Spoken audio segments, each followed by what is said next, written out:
Ayollaring, bu degani sizlarga tegishli bo'lgan ayollar begona erkaklardan qanchalar pok bo'lishini xohlasalaring, sizlar erkaklar o'zlaring begona ayollardan shunchalar o'zlaringni pok saqlanglar.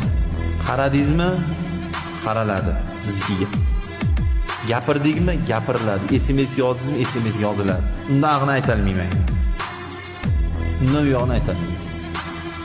Odam bolasiga shikoyat qilma birodar, chunki kim bo'lishidan qat'iy nazar, ro'parangda turgan odam u ham odam. Senga foyda ham zarar ham keltira olmaydi. Chunki foyda zarar keltirish Alloh taoloning qo'lida. Ro'parangizda turgan odamga shikoyat qildingiz. Do'stingiz bo'lsa, uni siqilib qayg'urishiga sabab bo'ldingiz. Hech narsa o'zgarmadi. Agar dushmaningizga shikoyat qilgan bo'lsangiz-chi, bilmaysiz, shikoyat qildingiz dushmaningiz, u aybingizni ko'chaga olib chiqadi. Mana shunday bir qiyin holatda qalbida xushusi bor mo'min soatlab Alloh bilan birga qoladi. Zikrda, duoda bo'ladi. Ishi tushmayapti, uyi yo'q, uylana olmayapti. Bunaqa odam Robbisi bilan uzoqroq birga bo'lsin, uzoqroq iqbol qilsin, xushuli bo'lsin. Alloh albatta uni mushkullalarni hal qiladi.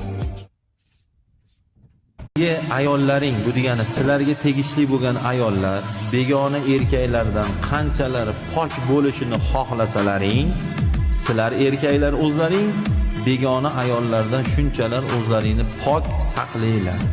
Qaradingizmi? Qaraladi bizga.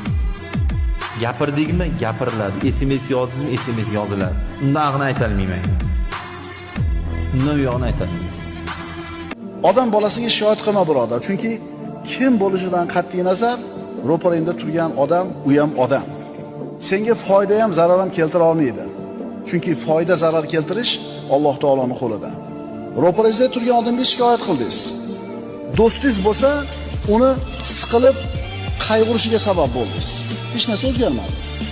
Agar dushmaningizga shikoyat qilgan bo'lsangiz-chi, bilmaysiz, shikoyat qildingiz dushmaningiz, u aybingizni ko'chaga olib chiqadi. Mana shunday bir qiyin holatda qalbida xushusi bor mo'min soatlab Alloh bilan birga qoladi.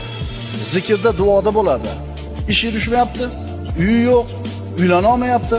Bunaqa odam Robbisi bilan uzoqroq birga bo'lsin, uzoqroq iqbol qilsin, xushuli bo'lsin. Alloh albatta uni mushkullalarni hal qiladi.